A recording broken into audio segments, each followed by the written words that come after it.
Endless Hustle is presented by Routine. Routine helps you unlock optimal health and daily performance by leveraging AI, in-home testing, and the latest in digital health tools to create a completely personalized micronutrient formula full of vitamins, minerals, and specialty compounds precisely dosed for your body based on your unique DNA, blood tests, and lifestyle habits. Visit routine.co to join.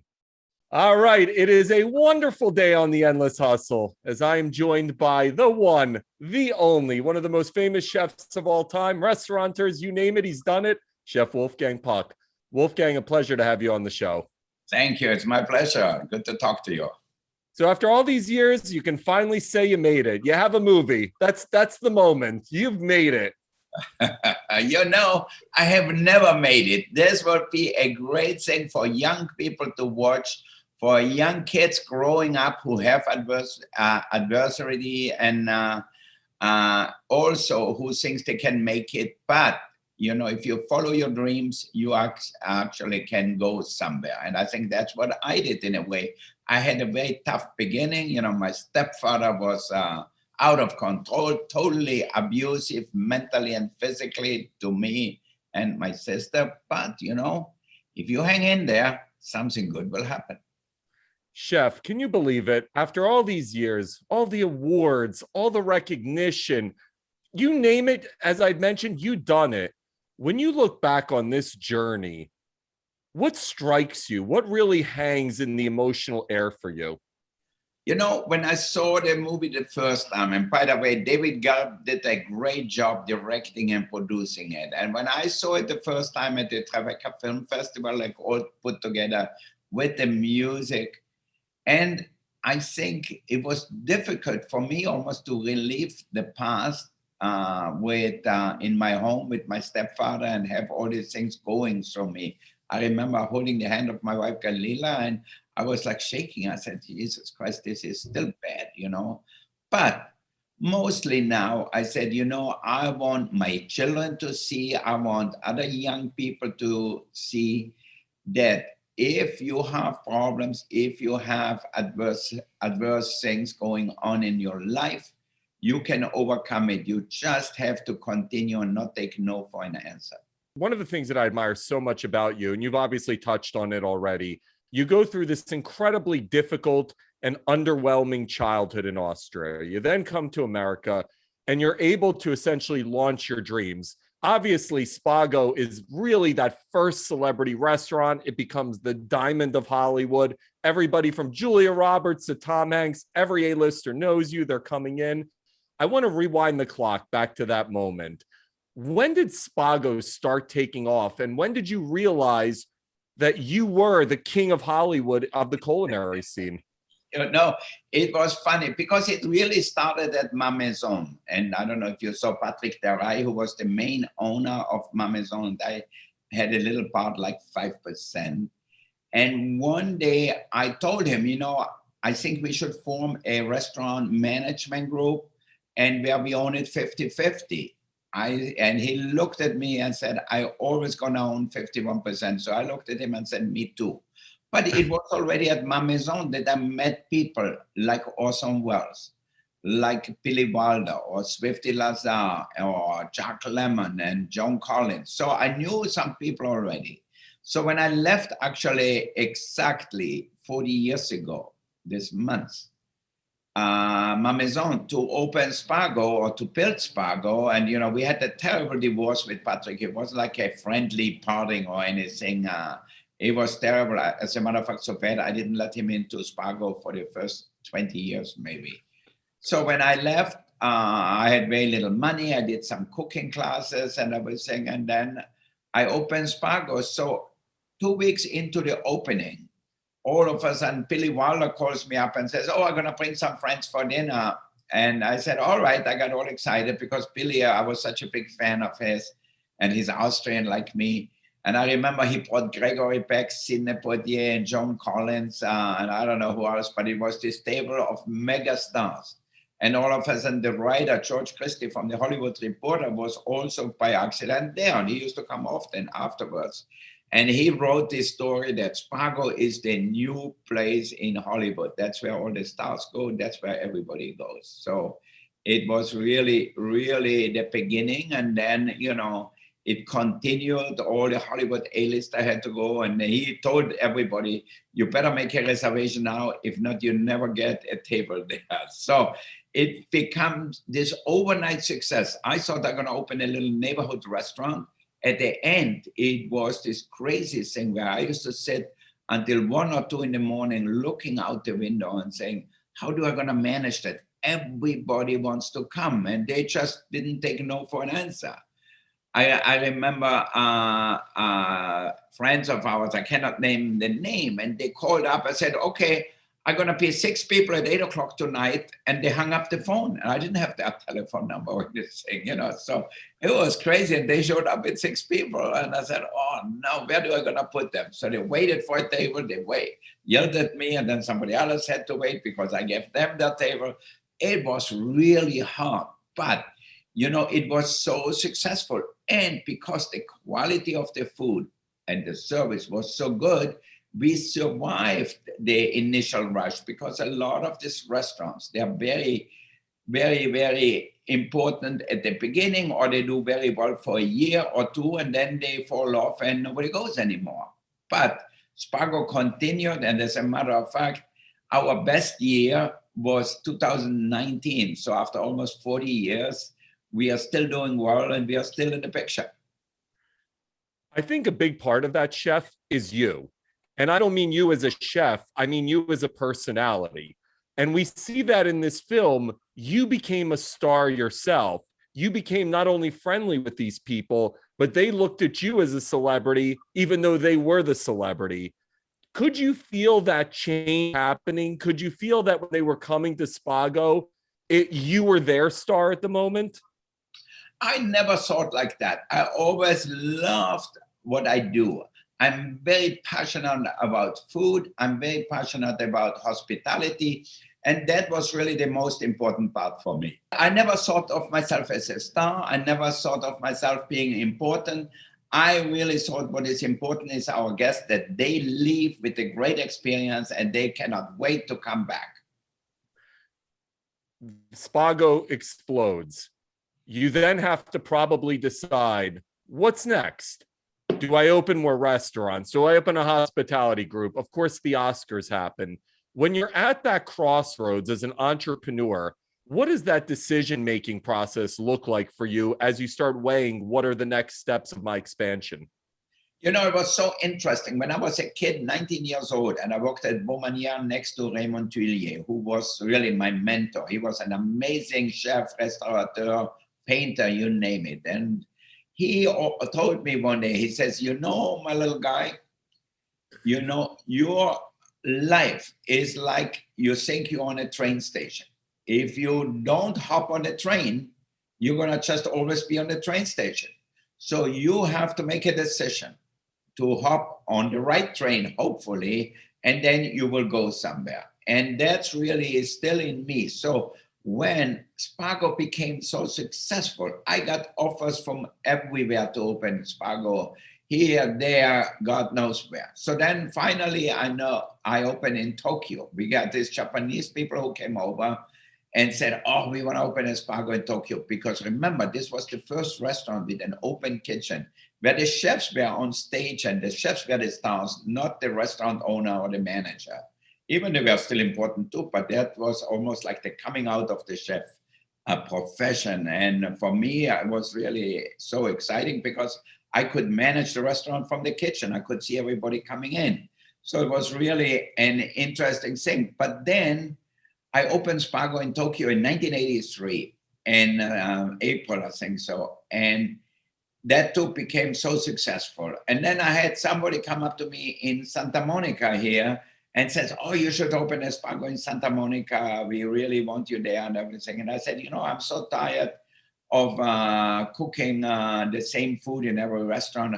I want to open a Chinese restaurant just to get rid of them, really. I thought if I'm going to tell them I'm going to open a Chinese restaurant, they're going to look at me and say, forget it, I find somebody else. Sure enough, they said, okay, I'm sure you're going to make good Chinese food, so why not? So they gave me the space and they became my partner until I bought them out. And so I opened Chinois. Again, the first restaurant which did fusion food. So it was all new at that time. And we had an open kitchen. We had a kitchen counter where people used to come. I remember Mike Ovitz coming with Sean Connery and some other of his customers taking off the whole counter space. It was really, really exciting for me to cook for them.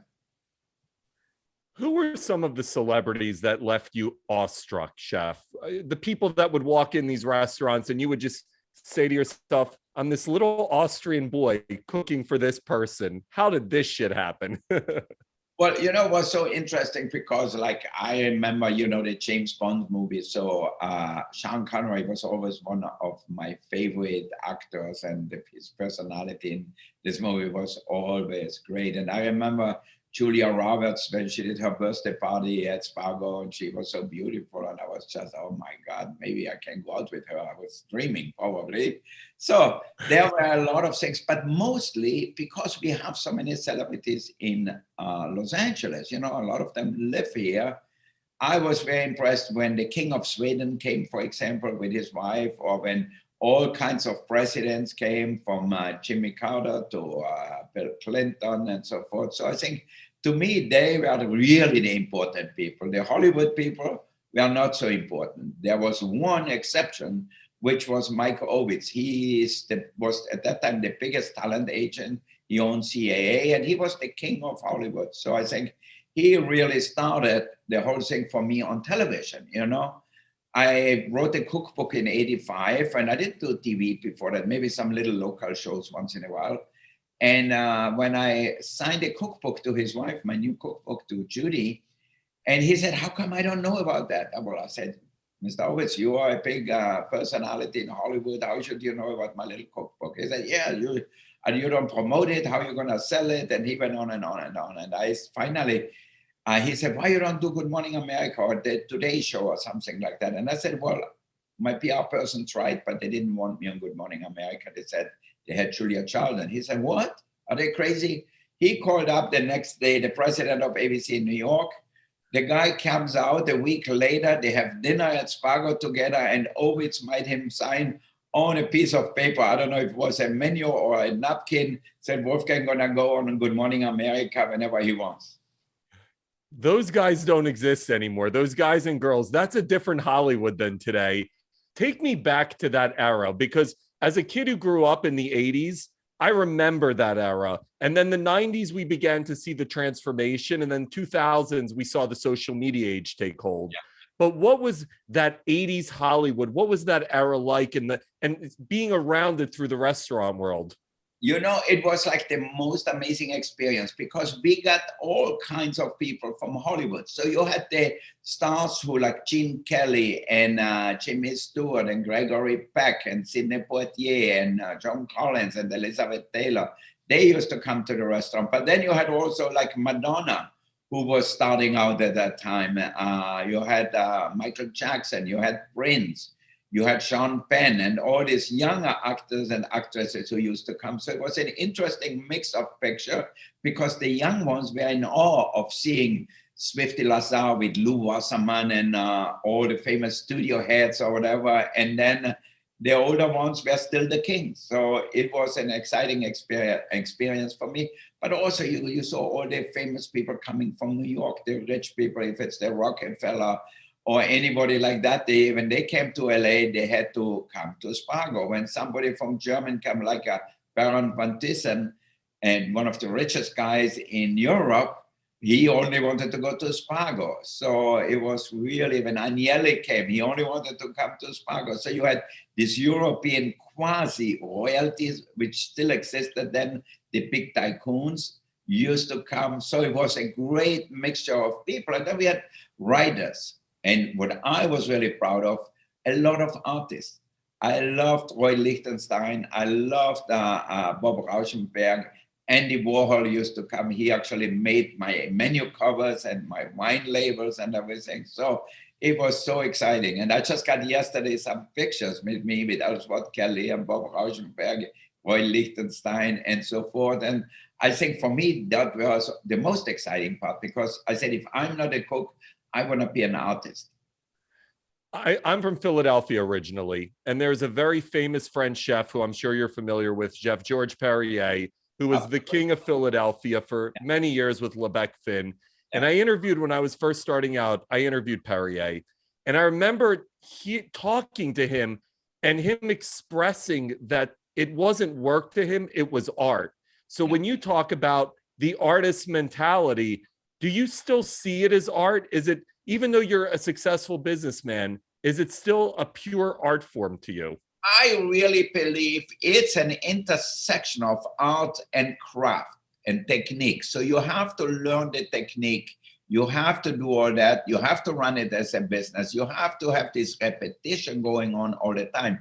But it's a creative process to make things which were never maybe done before, or change them which were never done before. So there is a big creative part of it, but it's also a craft mixed together, because there are certain things you just have to do over and over again. I want to bring you to the Oscars. How does that... First, I'm going to ask you a question. You know, George was a very good friend of mine. I wonder how he is doing in Philadelphia, because I had a few times dinner downstairs. He had Le Bar Lyonnais downstairs, and we had a lot of fun there. I haven't seen him. So I've been in New York. I've been in New York for 10 years now. Oh, okay. I haven't seen him in probably 7 or 8, but if Center City, Lebec is closed, but he would have small bistros in and around Philadelphia. But every now and then when I'm in Philadelphia, there was always a Perrier sighting somewhere on Rittenhouse Square. And for, you know, you talk about a small guy, and not particularly this George Clooney looking type of guy, but his presence and his aura is, if he's an A-list movie star, there really was no one like him in that city that I can ever remember. Restaurateur or not, he was larger than life. Totally, and his restaurant was considered as one of the 5 top in the United States. But we had a big thing in common. We both worked at Beaumanière in Provence, where Mr. Tuillier, who really was my member, he was there before and came to Philadelphia, and then I came a few years later. So we both had a really good foundation. Let's talk about the Oscars. Okay. How does that begin? Is it a phone call that you get from the Academy that says, Chef Puck, we want you to do this? How does it all happen? Well, it really happened at Spago before. Swifty Lazar used to do the Oscar party at Spago every year, and only A-listers got invited. You know, it was really hard to get invited to, and Swifty had his friends, and, you know, that was more important to him. So I remember somebody, quite a few people used to come to me and says, oh, can you ask Swifty if he can invite me? Can you ask Swifty? And I was naive, and I said, Swifty, can you invite so-and-so if they want to come to the party? He said, fuck him, I'm not going to invite them. So it was crazy. And he had all the big stars used to come. So it was really exciting. And like the governor's ball, nobody went to that. They all came as soon as the Oscar ceremony was over. They all came immediately to Spago. We had 300-400 people out on the street. We had to close down the street just for the limousine to arrive. And then, like around 93 or so, the Academy, they asked me, why you do our dinner? We want to make it more festive and everything. And I still remember, so I said, okay, that might be a challenge to cook for 1,500 people. And so one day we did a tasting at Spago, at the old Spago. And I said, okay, so we had like Arthur Hiller, you know, who was a famous director, and Alan and Marilyn Bergman, who were in the music business, did the songs for Barbra Streisand, and maybe 10 other people from the Academy. And so I basically told them, I'm going to make you a menu, because they had a party planner. To the party planner said, you have to give them a taste of a fish or of meat or of this or that. So I went out, I said, I have to inform you only of one thing. And they said, yeah, what is it? I said, you know, I don't going to tell you how to make the movies or how to write a score for a movie. As long as you don't tell me what to cook, we'll have a happy party and a good party. And you know what? They were so happy, because I gave them a menu and they all ate it. They said, oh, it's delicious. And I said, I know I can do that menu for 1,500 people. And we are doing it for 25 years now.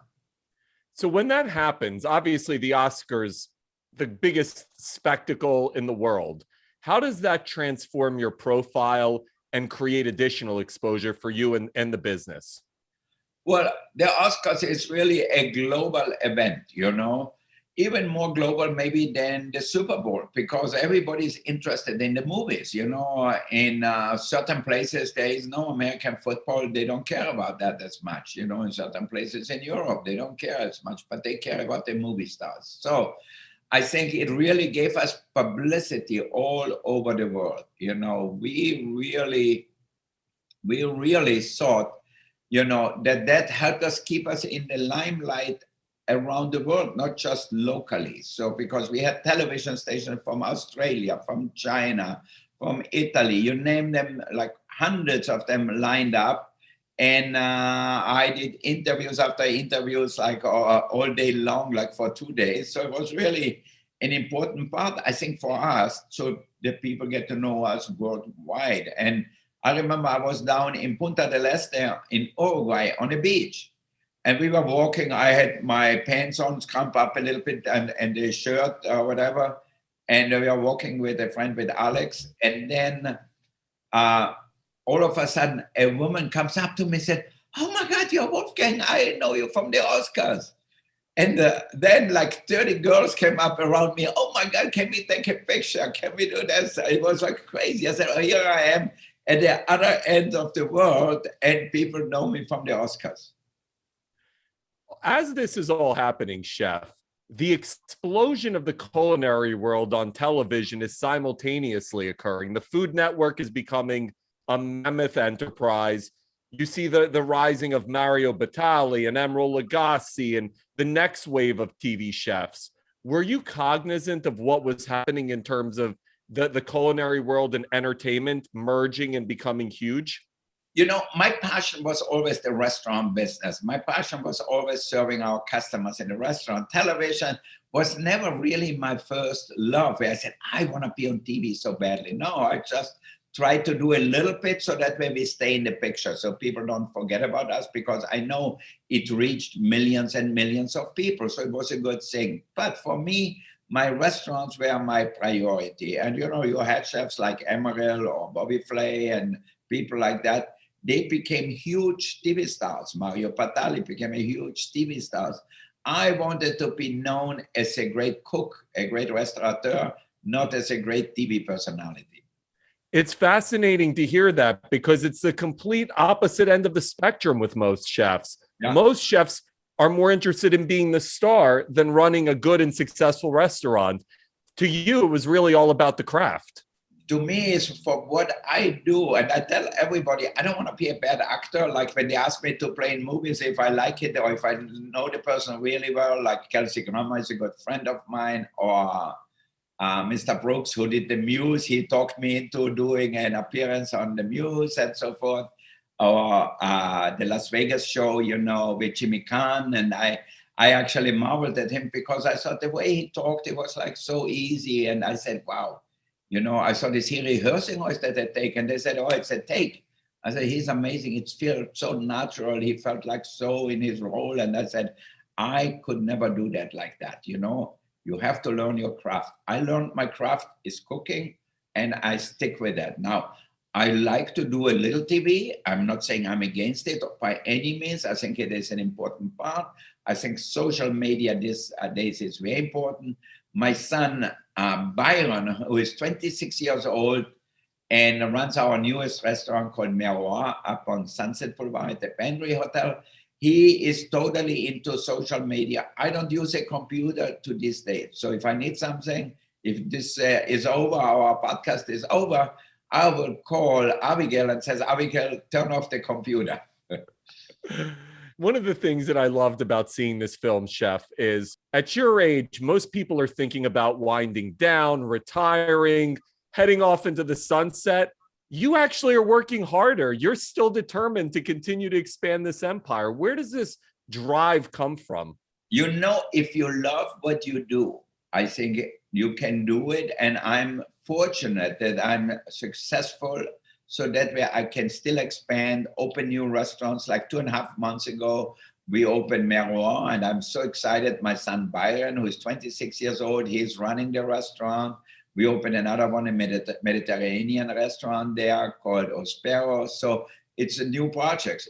We built this big outside pavilion at Spago during the pandemic, so people can eat basically with the roof over their head, but the sites are open and people really enjoyed it. And I spent $350,000, $400,000 just to build this pavilion out on the street. Why?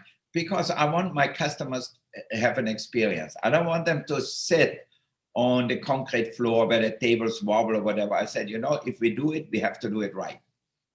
Chef, you obviously touched on COVID, and probably the greatest obstacle that any restaurant owner or anyone in the hospitality industry has ever faced just happened. When that was happening, in the moment, what type of pivoting had to occur? How were you and your group able to really process and handle the changes that needed to be made in order to keep the business sustainable? Well, obviously at the beginning, the government gave us money, the PPP money, payroll protection plan. So we could pay these employees, but that ran out by July or so last year. So at the beginning was easy. We could do a little takeout. We could make people work maybe 3 days a week or whatever they worked. So we had a rolling going on of different groups working. So that was okay. Takeout did very well. Then we opened up again, so people were happy to go out again. And then last fall, we closed down again. And that was really hard. And I said, okay, I'm just going to continue to do takeout. And we lost a lot of money over 2 months. It didn't work. But I already had ordered my big pavilion. So they were building it. It was hard to finish it on time.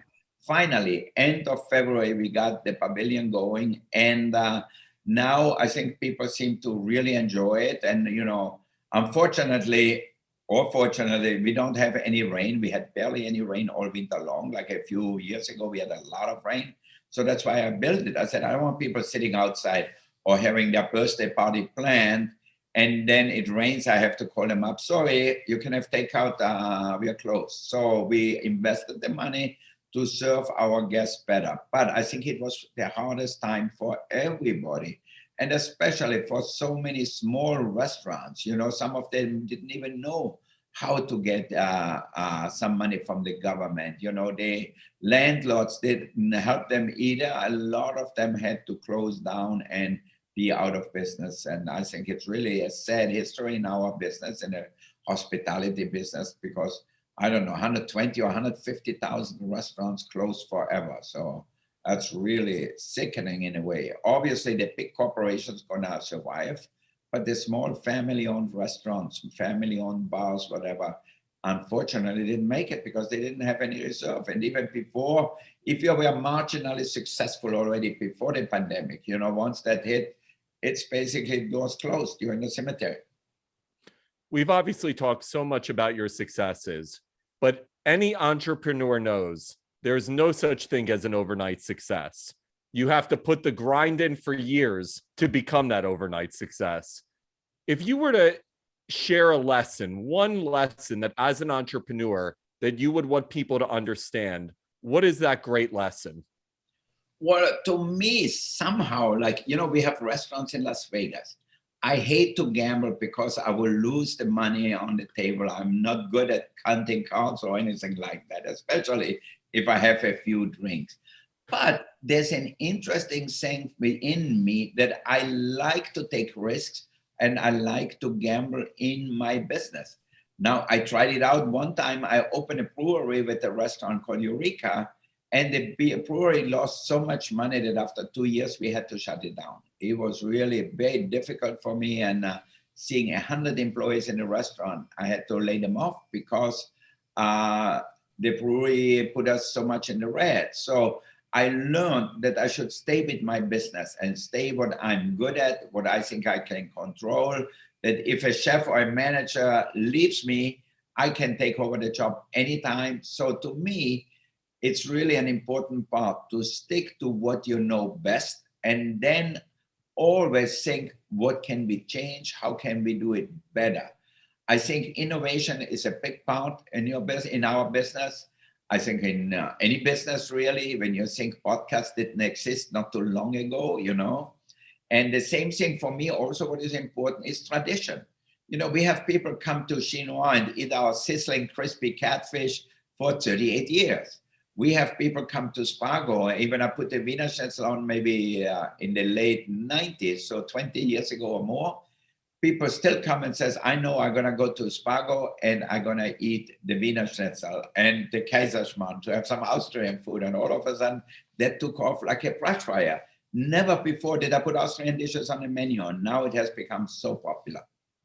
I talk to many actors, and one of my favorite questions is, what role were you up for that you either ended up passing on or not getting, that you look back and think, oh my God, how would that have changed my career? I want to modify that question a little bit for you, in that, was there an opportunity that you either passed on or just failed because you may have just not been ready for it, that you think could have been a game changer for you? You know what would have been a game changer? Somebody who had a shoe store, a friend, a customer of ours, said, Wolfgang, you should invest your money into Amazon. And I said, Amazon, what do you think? I'm buying books or whatever it is. I can go in the bookstore and buy my book, whatever. And they said, no, that's the thing of the future.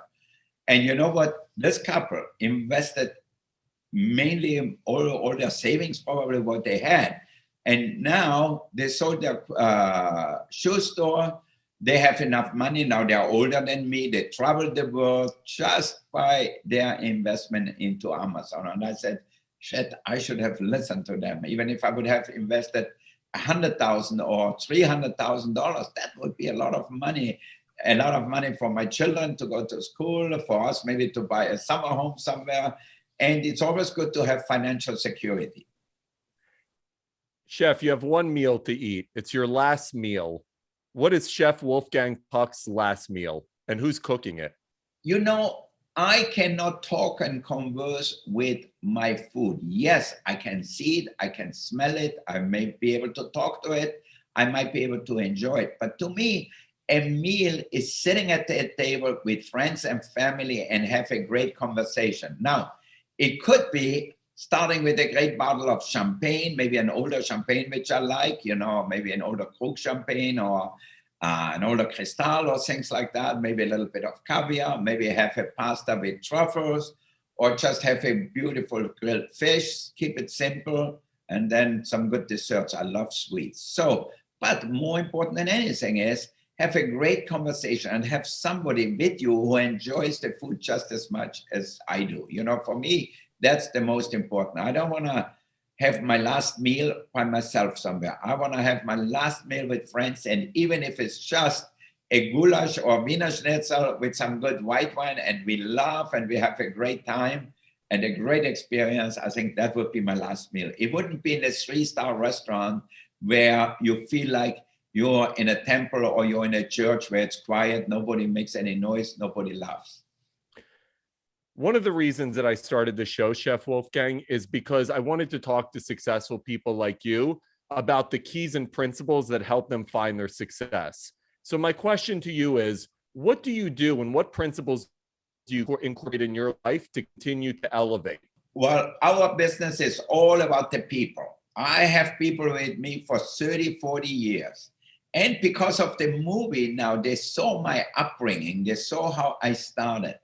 You know, even this morning, I was at the Bel Air Hotel, and one waitress who is probably 50 years old comes up to me and says, Wolfgang, I saw your movie.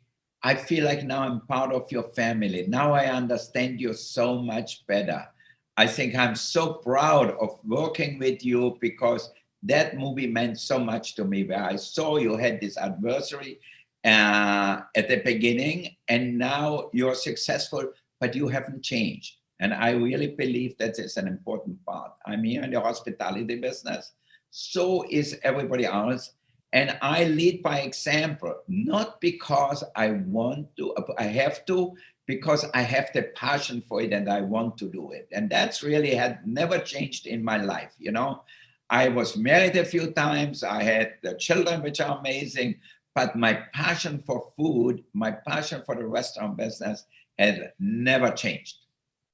Did your children, as they were growing up, and you obviously are this famous chef, and they're in the restaurants and they're seeing you hobnobbing with the biggest stars in the world, did they understand what was going on, that Tom Hanks and Julia Roberts know who their dad is? You know, I think my family who came over from Austria, I remember my sister came with her two young boys that was in the 80s. And they came over, and I remember Sly Stallone and Arnold Schwarzenegger were having dinner at Spago. And then I told Arnold, you're Austrian, my family wants to take a picture with you. And they took a picture with him. And they were so excited about seeing this Hollywood thing, which they only see in the movies. You know, if you'll grow up in the mountains in Austria, in a little village, you know, you don't dream about meeting Schwarzenegger. You don't dream about meeting a president or somebody famous. And I think now the whole thing has changed a lot, you know, because people got used to it. And after the movie came out, my nephew, who is in his mid-30s, Lucas, he sent me the most beautiful note. And he says, you know, I know you worked really hard. I know this is not an overnight success. But he said, you know, we are so proud of you as a family because you made the sunshine on all of us. Chef, this has been an absolute pleasure. And if you need anyone to join you for that last meal and nobody's picking up the phone, give me a call anytime. Totally, totally. I think we can have a good conversation and have some great drinks and maybe end it with some good tequila. I love it. Chef, this has been an absolute pleasure. You are an icon, and congratulations on being able to bring this wonderful story and this inspirational life to millions of people. Thank you. I hope it inspires some young people to follow my footsteps and say, you know what, if Wolf can do it, I can do it. I love it. Thank you so much, Chef. Thank you. Take care. Bye-bye.